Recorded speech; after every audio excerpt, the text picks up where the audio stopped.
قرآن مجید، فرقان حمید اور احادیث مبارکہ میں انسانوں کی مختلف اقسام بیان کی گئی ہیں۔ آج کی ویڈیو میں ہم انسانوں کی مختلف قسمیں آپ کے گوش گزار کریں گے۔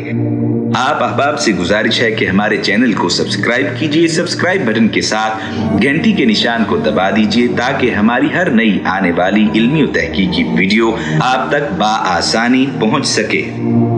سب سے پہلے ہم اولاد کے اعتبار سے انسانوں کی 4 قسمیں بیان کرتے ہیں۔ اللہ تعالیٰ قرآن مجید فرقان حمید کی سورہ شورى میں بیان فرماتا ہے، آیہ مبارکہ کا ترجمہ ہے، اللہ تعالیٰ کا راج ہے آسمانوں میں اور زمین میں، پیدا کرتا ہے جو چاہے، بخشتا ہے جس کو چاہے بیٹیاں اور بخشتا ہے جس کو چاہے بیٹے، یا ان کو دیتا ہے جوڑے بیٹے اور بیٹیاں، اور کر دیتا ہے جس کو چاہے بانجھ، وہ سب کچھ جانتا کر سکتا ہے۔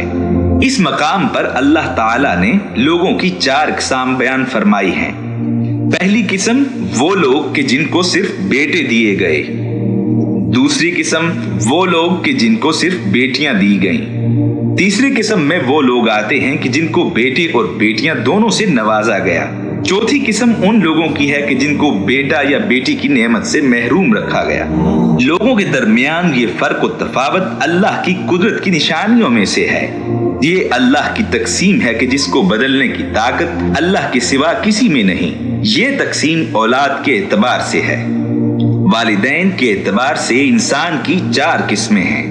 اول قسم میں صرف حضرت آدم علیہ السلام ہیں کہ جن کا نہ باپ ہے نہ ماں، اور آدم علیہ السلام کو مٹی سے پیدا کیا گیا۔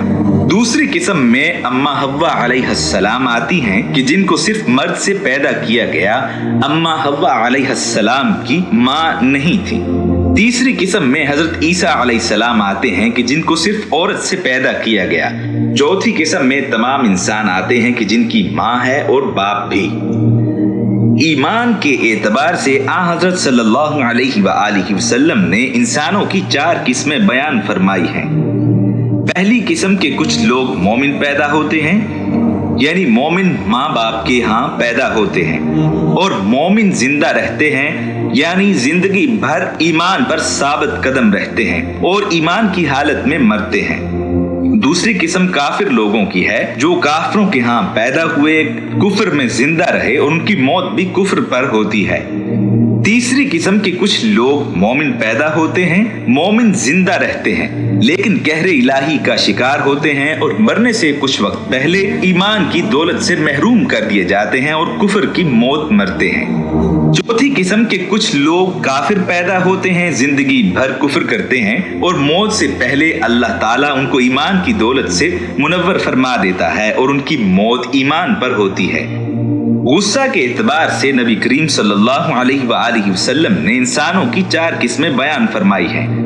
پہلی قسم حضرت صلی اللہ علیہ وآلہ وسلم نے ارشاد فرمائی کہ کچھ لوگوں کو جلدی غصہ آتا ہے اور جلدی زائل ہو جاتا ہے۔ یہ لوگ نہ تو لائق تحسین ہیں نہ ہی قابل مذمت۔ دوسری قسم حضرت صلی اللہ علیہ وآلہ وسلم نے ارشاد فرمائی کہ کچھ لوگوں کو دیر سے غصہ آتا ہے اور دیر سے ہی زائل ہوتا ہے۔ یہ قسم بھی نہ تو قابل تعریف ہے نہ ہی قابل مذمت۔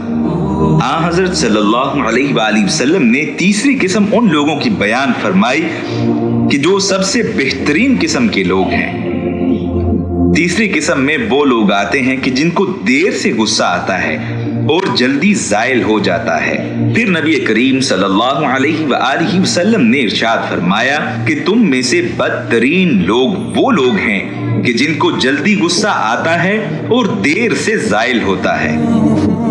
اسی طرح حضرت صلی اللہ علیہ وآلہ وسلم نے قرض کے اعتبار سے انسانوں کی 4 قسمیں بیان فرمائی ہیں۔ پہلی قسم ان لوگوں کی ہے کہ جو قرض ادا کرنے میں اچھے ہوتے ہیں لیکن قرض وصول کرنے میں سختی کرتے ہیں۔ یہ لوگ نہ تو قابل تعریف ہیں نہ قابل مذمت۔ دوسری قسم ان لوگوں کی ہے کہ جو قرض ادا کرنے میں سستی کا مظاہرہ کرتے ہیں لیکن قرض وصول کرنے میں نرمی برتتے ہیں۔ یہ لوگ بھی نہ تو قابل تعریف ہیں نہ قابل مذمت۔ پھر حضرت صلی اللہ علیہ وآلہ وسلم نے ارشاد فرمایا کہ تم میں بہترین لوگ وہ ہیں جو قرض ادا کرنے میں بھی اچھے ہوں اور وصول کرنے میں بھی اچھے ہوں۔ پھر چوتھی قسم کے بارے میں ارشاد فرمایا کہ تم میں بدترین لوگ وہ ہیں کہ جو نہ قرض ادا کرنے میں اچھے ہوں نہ وصول کرنے میں اچھے ہوں۔ اللہ پاک سے دعا ہے ہمیں سمجھنے کی اور عمل کرنے کی توفیق عطا فرمائے۔